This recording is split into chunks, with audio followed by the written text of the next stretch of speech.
सारे जगत वसन वाले पंजाबी प्यारिਆਂ की सेवा में तुहाडा सज्जन, तुहाडा बेली, तुहाडा मित्र, तुहाडा वीर, तुहाडा भरा ते माँ बोली का निक्का जिहा सेवक डॉक्टर M.H. बाबर हाज़र है जनाब इलियास घुम्मन होरां दी जग धुम्मी किताब वंड की किस्त नंबर 133 दे नाल ते अज इस किस्त शामिल है कहानी नंबर 99। कहानी है चाबियां दा गुच्छा ते इहदे लिखियार ने दलीप सिंह वासन। ते आओ फिर कहानी शुरू करने हैं। 1947 के बंटवारे वेले मैं, मेरी माँ, मेरी भैन बजनी अते साडी नौकर सीता ही घर सां। पिता जी अते दादा जी पिंड किसी काम गए हुए सन। अचानक दंगे शुरू हो गए अते इन्हां दंगियां विच साडी माँ भी मारी गई। वो किसी दूजे महल्ले विच अपने भरा नूं दस्सण गई सी कि ये घर विच इकल्ले हन अते उन्हां दा प्रबंध भी कीता जावे। मैं कोई 15 सालां दा सां। 10वीं में पास कर बैठा सां अते कॉलेज विच दाखल होने लई तैयारी विच सां। भजनी कोई 17-18 सालां दी सी ते BA विच पढ़दी सी। सीता मसां 4-5 महीने ही स्कूल गई होनी पर पंजाबी पढ़ लैंदी सी। ਉਹਦੀ उम्र 10 सालों तो वध नहीं सी। मामा जी वाल गई साडी माँ मुड़ी नहीं सी ते ना ही मामा जी सानू लैण आए। असीं अपने महल्ले वालियां नाल ही इधर भारत वाल तुर पए सां। साडा नेड़े दा एक साक संबंधी कोई भी सानू नहीं सी मिलिया अते ना ही सीता दा प्यो उहनूं लैण आया सी। इधर आके असीं जस्सा सिंह दा डेरा पटियाला दे शरणार्थी कैंप विच दाखल हो गए। इत्थों दे दफ्तर विच असीं रोज़ाना ऐलान करवांदे रहे सां पर ना तां साडे मापियां दा कोई पता लगा ते ना ही सीता दे माँ प्यो कदी बोले। असीं तिन्नों अपने तंबू विच एक पासे बैठे चुप चपीते एक दूजे वल वेखदे रहिंदे। कदी रो लैंदे, कदी चुप कर जांदे अते कदे उत्थे टेढ़े हो जांदे। कदी कदी मैं शरणार्थी कैंप के दरवाजे ते आ बैठता। रोंदे धोंदे शरणार्थी आई जांदे। दफ्तर तो टेंट मिलदा ते उत्थे जा बैठते। एक तंबू विच 4 टब्बर, हर एक नुक्कर विच एक टब्बर। साडे कोलों कदी कदी कोई पुछदा। मेरी भैन भजनी कहंदी ये मेरा छोटा भरा, ये मेरा छोटा भरा है, यह कुड़ी भी साडे नाल है, इसका नाम सीता है। भैन कदी भी ना कहंदी कि सीता साडी नौकर है। कहंदी भी किदां, नौकर वो हुंदे हन जो घर दा काम करदे हन। हुण ते इस काम बदले उन्हां नूं तनख्वाह मिलदी है। इत्थे ना तां कोई काम ही सी करन नूं अते ना ही साडे पास कुछ है सी जिस नूं असीं सीता दी तनख्वाह वजों जमा कर सकदे। सीता बस सीता सी ते होर कुछ भी नहीं सी। ये साडे टब्बर दी मैंबर भी नहीं सी अते ना ही ये साडी दूरों भारों रिश्तेदारी सी। तां ही ते मेरी भैन आखदी हुंदी सी कि ये सीता भी साडे नाल है। इत्थे कैंप विच जो साडा बनिया सी उस विच सीता दे प्यो दा नां जरूर लिखिया सी पर भजनी भैन दे कहण ते इसदा नां साडे कार्ड विच शामिल सी। कैंप भरदा गया। ऐलान होया कि असीं तिन्ने बेसहारा ते नाबालग होण करके विधवा आश्रम संगरूर भेज दिते गए। ना इस आश्रम का विधवावां लई आश्रम सी पर साडे वर्गे होर भी कई अनाथ बच्चे इत्थे दाखल सन। इत्थे ही सानू साडी दूरों पारों एक मासी मिल पई। उसने दस्सिया कि उसका भरा जिउंदा आ गया है। रिश्ते विच बंदा साडा मामा लगदा सी पर साडे घर कदी नहीं सी आया अते मैं तां उसकी शक्ल तो भी वाकिफ नहीं सी पर भजनी भैन उसनूं पछाणदी सी। ये एक बारी मासी नूं मिलण आया सी ते उस नाल साडी मुलाकात भी करवा दित्ती गई सी। ये मामा साडे लोकां दी जिम्मेदारी लैण दे काबिल नहीं सी। बेचारा आप मारिया मारिया फिरदा सी पर उसने साडे वेरवे एक कागज़ उत्ते लिख लिया ते कुछ दिनों बाद मुआवजा के क्लेम फार्मां उत्ते भी साडे हस्ताक्षर करवा के लै गया। उसने पटियाले रागू माजरे विच साडे लई एक वड्डी हवेली अलाट करवाई सी अते क्लेम भी मिलण वाला सी। भला होवे बेचारे उस मामे दा। एक बारी फिर असीं कैंपां ते आश्रमां दी दुनिया तो आज़ाद होकर अपने घर आ वड़े सां। मासी नूं भी असीं नाल लै आए सां। उसदा भी कोई नहीं सी। मामे ने काफ़ी सारे पैसे मुआवजे विचों दवा दिते सन ते पिता जी का बैंक खाता भी तब्दील करवा दिता सी। भजनी BA करके क्लर्क लग गई सी ते मैं कॉलेज दाखल हो गया सां। सारा दिन घर विच सीता ते मासी ही रहिंदे सन। सीता मुड़ घर की नौकरानी बन गई सी पर उसनूं तनख्वाह नहीं सी मिलदी। ये साडे नाल रह रही सी, साडे घर का काम करती रहिंदी सी। उसनूं इस काम बदले रोटी कपड़ा मिली जांदा सी। इस वारी उसने पढ़न की खाश की सी। भैन भजनी उसनूं आप ही पढ़ाउण लग पई सी। कदी कदी मैनूं भी आख दिंदी सी, मैं भी उसनूं पढ़ाउंदा सां। सीता है बड़ी चुस्त दिमाग सी। कोई 2 सालां बाद ही ਮੈਂ ਭੈਣ ਭਜਨੀ ਨੂੰ ਕਹਿ ਬੈਠਾ, ਸੀਤਾ 10ਵੀਂ ਦਾ ਇਮਤਿਹਾਨ ਦੇ ਦੇਵੇ ਤਾਂ ਪਾਸ ਹੋ ਸਕਦੀ ਹੈ। ਮੇਰੀ ਪੇਸ਼ਗੋਈ ਬਿਲਕੁਲ ਸਹੀ ਨਿਕਲੀ। ਸੀਤਾ ਮੈਟ੍ਰਿਕ ਕਰ ਗਈ ਅਤੇ ਭੈਣ ਭਜਨੀ ਨੇ ਉਸ ਨੂੰ ਅੱਗੋਂ ਵੀ ਪੜ੍ਹਾਉਣਾ ਸ਼ੁਰੂ ਕਰ ਦਿੱਤਾ ਸੀ। ਕਈ ਵਾਰੀ ਭੈਣ ਭਜਨੀ ਆਖ ਵੀ ਚੁੱਕੀ ਸੀ, ਇਹ ਹੁਣ ਕਿਹੜਾ ਸਾਡੀ ਨੌਕਰ ਹੈ, ਨੌਕਰ ਨੂੰ ਤਨਖਾਹ ਦਿੱਤੀ ਜਾਂਦੀ ਹੈ, ਇਸ ਨੂੰ ਅਸੀਂ ਤਨਖਾਹ ਨਹੀਂ ਦਿੰਦੇ। ਇਹ ਕੁੜੀ ਰੱਬ ਨੇ ਆਪ ਸਾਡੇ ਨਾਲ ਜੋੜ ਦਿੱਤੀ ਹੈ। ਰੱਬ ਨੇ ਆਪ ਸਾਡੇ ਘਰ ਪਰਿਵਾਰ ਦੀ ਮੈਂਬਰ ਬਣਾ ਦਿੱਤੀ ਹੈ। ਰੱਬ ਦੇ ਕੰਮ ਨੂੰ ਸਹੀ ਮੰਨ ਲੈਣਾ ਚਾਹੀਦਾ। ਮੈਨੂੰ ਭੈਣ ਭਜਨੀ ਦੀਆਂ ਫਿਲਾਸਫੀਆਂ ਸਮਝ ਨਹੀਂ ਸਨ ਆਉਂਦੀਆਂ, ਪਰ ਇੱਕ ਗੱਲ ਸੱਚ ਹੈ ਕਿ ਜਦੋਂ ਭੈਣ ਭਜਨੀ ਦਾ ਵਿਆਹ ਅਸਾਂ ਰੱਖਿਆ ਸੀ, ਉਦੋਂ ਸੀਤਾ BA ਫਾਈਨਲ ਵਿੱਚ ਪੜ੍ਹਦੀ ਸੀ। ਭੈਣ ਨੇ ਜੀਜਾ ਜੀ ਨੂੰ ਆਪ ਹੀ ਲੱਭਿਆ ਸੀ। ਜੀਜਾ ਜੀ ਭੈਣ ਭਜਨੀ ਦੇ ਦਫ਼ਤਰੀ ਕੰਮ ਕਰਦੇ ਸਨ। ਪਤਾ ਨਹੀਂ ਕਿਸ ਜ਼ਾਤ ਬਰਾਦਰੀ ਨਾਲ ਸੰਬੰਧ ਰੱਖਦੇ ਸਨ, ਪਰ ਕੁਝ ਹੀ ਦਿਨਾਂ ਵਿੱਚ ਸਾਡੇ ਨਾਲ ਗੂੜੇ ਸੰਬੰਧ ਕਾਇਮ ਕਰ ਲਏ ਸਨ। ਇਹ ਅਕਸਰ ਭੈਣ ਭਜਨੀ ਨੂੰ ਨਾਲ ਲੈ ਕੇ ਇੱਧਰ ਸਾਡੇ ਵੱਲ ਆਉਂਦੇ। ਮੇਰੀ ਨੌਕਰੀ ਦੀਆਂ ਗੱਲਾਂ ਤੁਰਦੀਆਂ। ਨੌਕਰੀਆਂ ਕੁਝ ਔਖੀਆਂ ਹੋ ਗਈਆਂ ਸਨ, ਪਰ ਜਦੋਂ ਮਿਲਣ 'ਤੇ ਆਈਆਂ ਤਾਂ ਸੀਤਾ ਅਤੇ ਮੈਂ ਇਕੱਠੇ ਹੀ ਨੌਕਰ ਹੋ ਗਏ, ਇੱਕੋ ਹੀ ਦਫ਼ਤਰ ਵਿੱਚ। ਇਹ ਵੀ ਕਲਰਕ ਅਤੇ ਮੈਂ ਵੀ ਕਲਰਕ, ਦੋਹਾਂ ਦੀ ਬਰਾਬਰ ਦੀ ਤਨਖਾਹ, ਦੋਹਾਂ ਪਾਸ ਬਰਾਬਰ ਦਾ ਕੰਮ। ਮੈਂ ਅਕਸਰ ਸੋਚਦਾ, ਸੀਤਾ ਹੁਣ ਕਿਸ ਨਾਲੋਂ ਘੱਟ ਹੈ। ਸੀਤਾ ਮੇਰੇ ਬਰਾਬਰ ਹੋ ਗਈ ਸੀ। ਸੀਤਾ ਮੇਰੇ ਹਾਣ ਦੀ ਸੀ। ਸੀਤਾ ਮੈਨੂੰ ਚੰਗੀ ਲੱਗਦੀ ਸੀ। ਮੇਰਾ ਸਾਰਾ ਕੰਮ ਕਰ ਦਿੰਦੀ ਸੀ। ਮੇਰੇ ਕੱਪੜੇ ਧੋਂਦੀ ਸੀ, ਨਾਸ਼ਤਾ ਤਿਆਰ ਕਰਦੀ, ਮੇਰੀਆਂ ਜੁੱਤੀਆਂ ਪਾਲਿਸ਼ ਕਰਦੀ, ਮੇਰੇ ਕੱਪੜੇ ਪ੍ਰੈਸ ਕਰਦੀ।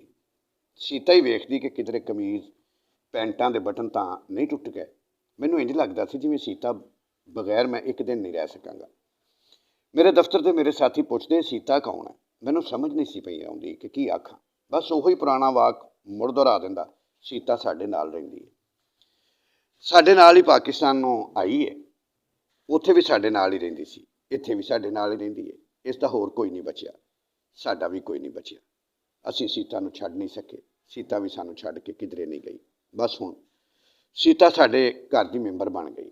ਦਫ਼ਤਰ ਵਿੱਚ ਸਾਡੇ ਸਾਥੀਆਂ ਨੇ ਮੇਰੀਆਂ ਗੱਲਾਂ ਵਿੱਚੋਂ ਕਈ ਅਰਥ ਪਾਲਣ ਦੀ ਯਤਨ ਕੀਤੇ, ਪਰ ਮੈਂ ਹਮੇਸ਼ਾ ਹੀ ਇਹ ਆਖਦਾ, ਸੀਤਾ ਸਾਡੇ ਨਾਲ ਰਹਿੰਦੀ ਹੈ।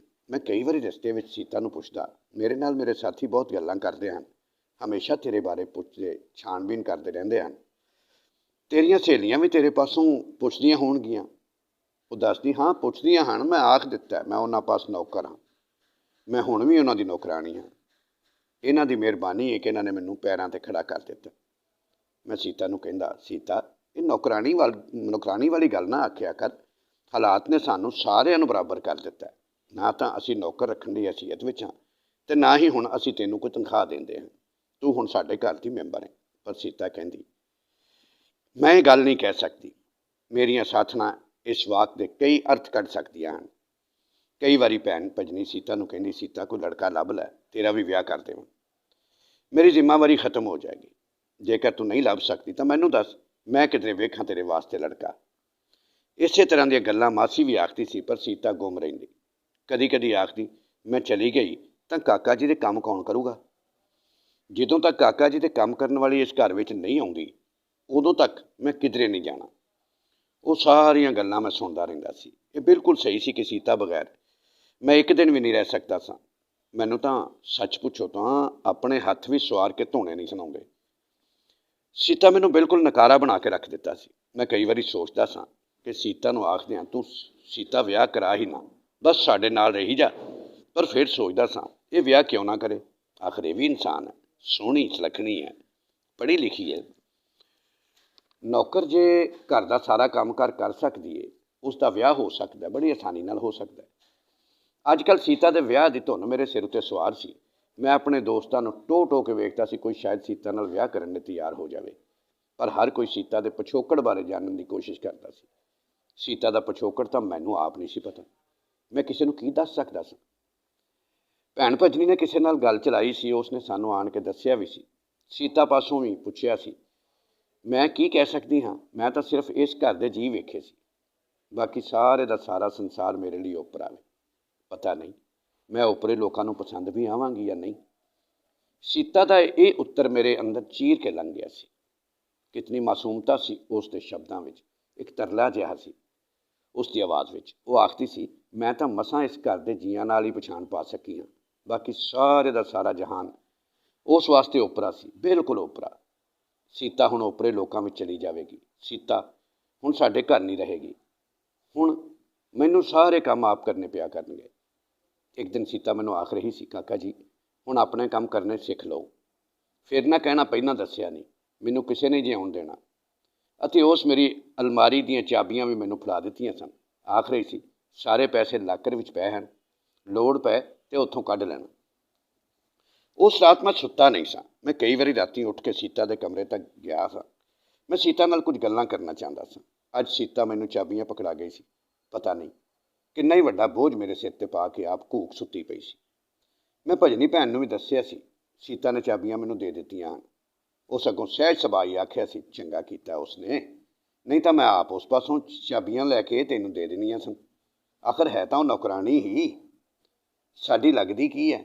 ਜਿਤਨਾ ਕੁ ਅਸੀਂ ਉਸ ਦਾ ਸਵਾਰ ਸਕਦੇ ਸਾਂ ਸਵਾਰ ਦਿੱਤਾ। ਹੁਣ ਉਸ ਦਾ ਵਿਆਹ ਵੀ ਕਰ ਦਿਆਂਗੇ। ਇਤਨਾ ਕਰਦਾ ਕੌਣ ਆ। ਹੁਣ ਉਸ ਦੂਜੇ ਘਰ ਜਾਣਾ, ਹੁਣ ਉਸ ਆਪਣੇ ਘਰ ਜਾਣਾ। ਜਾਂਦੀ ਹੋਈ ਹੱਥ ਫੇਰ ਸਕਦੀ ਹੈ। ਭੈਣ ਅੱਧਾ ਘੰਟਾ ਬੋਲਦੀ ਰਹੀ ਸੀ। ਸ਼ੁਕਰ ਹੈ ਸੀਤਾ ਅਜੇ ਆਈ ਨਹੀਂ ਸੀ। ਉੱਥੇ ਹੁੰਦੀ ਤਾਂ ਉਸੇ ਥਾਈਂ ਜ਼ਮੀਨ ਵਿੱਚ ਧੱਸ ਜਾਂਦੀ ਸੀ। ਇਤਨੇ ਸਾਲਾਂ ਦੀ ਸਾਂਝ ਦੇ ਬਾਵਜੂਦ ਅੱਜ ਵੀ ਇੱਕ ਨੌਕਰਾਣੀ ਸੀ, ਇੱਕ ਪਰਾਈ ਔਰਤ ਸੀ ਉਹ। ਅੱਜ ਵੀ ਮੇਰੀ ਭੈਣ ਨੂੰ ਖਤਰਾ ਸੀ ਕਿ ਉਹ ਸਾਨੂੰ ਲੁੱਟ ਕੇ ਲੈ ਜਾ ਸਕਦੀ ਹੈ। ਮੈਂ ਅਜਿਹੇ ਇਨਸਾਨੀ ਰਿਸ਼ਤਿਆਂ ਬਾਰੇ ਕਿਆਸ ਵੀ ਨਹੀਂ ਸਾਂ ਕਰ ਸਕਿਆ। ਭੈਣ ਚਲੀ ਗਈ ਸੀ, ਬਹੁਤ ਸਾਰੀਆਂ ਹਦਾਇਤਾਂ ਦੇ ਗਈ ਸੀ ਮੈਨੂੰ। ਮੈਂ ਭੈਣ ਅੱਗੇ ਬੋਲ ਨਹੀਂ ਸਾਂ ਸਕਿਆ। ਮਾਸੀ ਵੀ ਭੈਣ ਦੀ ਗੱਲ ਨਹੀਂ ਸੀ ਕੱਟ ਸਕਦੀ। ਮਾਸੀ ਵਿਚਾਰੀ ਨੂੰ ਸਾਡੇ ਘਰ ਆਸਰਾ ਮਿਲਿਆ ਹੋਇਆ ਸੀ। ਇਹ ਸਾਧਾਰਨ ਜਿਹੀ ਔਰਤ ਸੀ। ਮੈਂ ਮਾਸੀ ਨਾਲ ਸੀਤਾ ਬਾਰੇ ਗੱਲ ਕਰਨਾ ਵੀ ਚਾਹੁੰਦਾ ਸਾਂ, ਪਰ ਮਾਸੀ ਆਖਦੀ ਸੀ, ਪੁੱਤਰਾ ਜਿਹੜੀ ਗੱਲ ਕਰਨੀ ਹੈ ਤੂੰ ਉਹ ਭੈਣ ਨਾਲ ਹੀ ਕਰ। ਮੈਂ ਸ਼ਾਇਦ ਤੈਨੂੰ ਕੋਈ ਪੱਕੀ ਸਲਾਹ ਨਾ ਦੇ ਸਕਾਂ। ਸੀਤਾ ਮੇਰੇ ਨੇੜੇ ਹੀ ਨਹੀਂ ਸੀ ਖਲੋਂਦੀ। ਮੈਂ ਆਪਣੀ ਥਾਂ ਇਹ ਪੱਕਾ ਵਿਸ਼ਵਾਸ ਬਣਾਈ ਬੈਠਾ ਸਾਂ ਕਿ ਸੀਤਾ ਨੂੰ ਮੇਰੇ ਵੱਲੋਂ ਚਾਬੀਆਂ ਪਕੜ ਲੈਣਾ ਠੀਕ ਨਹੀਂ ਸੀ ਲੱਗਿਆ। ਅੱਜ ਚਾਬੀਆਂ ਮੇਰੇ ਪਾਸ ਆਈਆਂ 4 ਦਿਹਾੜੇ ਲੰਘ ਚੁੱਕੇ ਸਨ। ਮੈਂ ਇਹਨਾਂ ਦਾ ਬੋਝ ਚੁੱਕਣ ਲਈ ਤਿਆਰ ਨਹੀਂ ਸਾਂ। ਇੱਕ ਸਵੇਰ ਮਾਸੀ ਗੁਰਦੁਆਰੇ ਗਈ ਹੋਈ ਸੀ। ਮੈਂ ਸਵਖਤੇ ਹੀ ਉੱਠ ਖਲੋਤਾ ਸੀ। ਮੈਂ ਮਲਕੜੇ ਸੀਤਾ ਦੇ ਕਮਰੇ ਵਿੱਚ ਜਾ ਪੁੱਜਾ। ਉਹ ਮੰਜੇ ਉੱਤੇ ਬੈਠੀ ਸੌਂ ਗਈ ਸੀ। ਉਸ ਦਾ ਪਹਿਲਾ ਸਵਾਲ ਸੀ, ਅੱਗੇ ਤਾਂ ਤੁਸੀਂ ਕਾਕਾ ਜੀ ਮੇਰੇ ਕਮਰੇ ਵਿੱਚ ਕਦੀ ਨਹੀਂ ਆਏ। ਮੈਂ ਆਖਿਆ, ਅੱਜ ਤਾਂ ਆਇਆ ਹਾਂ ਕਿ ਇਹ ਚਾਬੀਆਂ ਮੇਰੇ ਪਾਸੋਂ ਨਹੀਂ ਸੰਭਾਲੀਆਂ ਜਾਣੀਆਂ। ਮੈਂ ਚਾਬੀਆਂ ਉਸ ਦੇ ਮੰਜੇ ਉੱਤੇ ਰੱਖ ਕੇ ਆ ਗਿਆ ਸਾਂ। ਛੁੱਟੀ ਦਾ ਦਿਨ ਸੀ। ਮੈਂ ਦੁਪਹਿਰ ਤੱਕ ਸੁੱਤਾ ਰਿਹਾ ਸਾਂ। ਜਦ ਮਾਸੀ ਨੇ ਮੈਨੂੰ ਜਗਾਇਆ ਸੀ ਤਾਂ ਮੈਂ ਹਲਕਾ ਫੁਲਕਾ ਉੱਠ ਬੈਠਾ ਸਾਂ। ਮੈਂ ਪੁੱਛਿਆ, ਸੀਤਾ ਕਿੱਥੇ ਹੈ। ਮਾਸੀ ਅੱਗੋਂ ਦੱਸ ਰਹੀ ਸੀ, ਅੱਜ ਉਹ ਆਪਣੇ ਕਮਰੇ 'ਚੋਂ ਬਾਹਰ ਹੀ ਨਹੀਂ ਆ ਰਹੀ। ਮੰਜੇ ਉੱਤੇ ਪਈ ਪਾਸੇ ਮਾਰੀ ਜਾਂਦੀ ਹੈ। ਸਵੇਰ ਦੀ ਨਾ ਚਾਹ ਪੀਤੀ ਹੈ, ਨਾ ਨਹਾਤੀ ਧੋਤੀ ਹੈ। ਪਤਾ ਨਹੀਂ ਕੀ ਹੋ ਗਿਆ ਉਸ ਨੂੰ। ਮੈਂ ਉੱਠ ਕੇ ਉਸ ਦੇ ਕਮਰੇ ਵਿੱਚ ਗਿਆ। ਮਾਸੀ ਦੇ ਨਾਲ ਹੀ ਸੀ। ਮੈਂ ਕਿਹਾ, ਸੀਤਾ ਅੱਜ ਕੀ ਗੱਲ ਹੈ, ਤਬੀਅਤ ਠੀਕ ਤਾਂ ਹੈ। ਉਸ ਦਾ ਸੰਖੇਪ ਜਿਹਾ ਉੱਤਰ ਸੀ, ਤਬੀਅਤ ਠੀਕ ਹੀ ਹੈ। ਸਵੇਰ ਵੇਲੇ ਇੱਕ ਸੁਪਨਾ ਜਿਹਾ ਆਇਆ ਮੈਨੂੰ। ਉਦੋਂ ਵੀ ਮੈਂ ਬੇਚੈਨ ਹਾਂ। ਕਿਸੇ ਨੇ ਮੇਰੇ ਉੱਤੇ ਬਹੁਤ ਜ਼ਿੰਮੇਵਾਰੀਆਂ ਪਾ ਦਿੱਤੀਆਂ ਨੇ। ਮੈਂ ਇਹਨਾਂ ਜ਼ਿੰਮੇਵਾਰੀਆਂ ਦੇ ਆਪਣੇ ਆਪ ਨੂੰ ਕਾਬਲ ਨਹੀਂ ਸਮਝਦੀ। ਮਾਸੀ ਦੀ ਹਾਜ਼ਰੀ ਵਿੱਚ ਹੀ ਮੈਂ ਉਸ ਨੂੰ ਸਹਾਰਾ ਦੇ ਕੇ ਉਠਾਉਂਦੇ ਆਖਿਆ, ਝੱਲੀ ਕਿਧਰੇ ਦੀ, ਮੈਂ ਜੋ ਹਾਂ। ਤੂੰ ਕੁੱਲ ਭਾਰ ਥੱਲੇ ਕਿਵੇਂ ਦੱਬ ਜਾਵੇਂਗੀ। ਇਹ ਮੇਰੇ ਨਾਲ ਹੀ ਚੰਬੜ ਗਈ। ਮਾਸੀ ਕਹਿ ਰਹੀ ਸੀ, ਵਿਚਾਰੀ ਯਤੀਮ ਬੇਸਹਾਰਾ, ਕੱਲਾ ਤਾਂ ਰੱਬ ਦਰਖਤ ਨੂੰ ਵੀ ਨਾ ਛੱਡੇ। ਅਤੇ ਮਾਸੀ ਆਖ ਕੇ ਤੁਰਦੀ ਬਾਹਰ ਨਿਕਲ ਗਈ। ਸੀਤਾ ਤੇ ਮੈਂ ਅੱਜ ਪਹਿਲੀ ਵਾਰੀ ਆਪੋ ਵਿੱਚ ਨਾਲ ਲੱਗੇ ਸਾਂ। ਮੈਨੂੰ ਪਹਿਲੀ ਵਾਰੀ ਮਹਿਸੂਸ ਹੋਇਆ, ਸੀਤਾ ਕੌਣ ਆ ਤੇ ਮੈਂ ਕੌਣ। ਤੇ ਲਓ ਬੇਲੀਓ, ਇਹ ਸੀ ਵੰਡ ਦੀ ਕਿਸ਼ਤ ਨੰਬਰ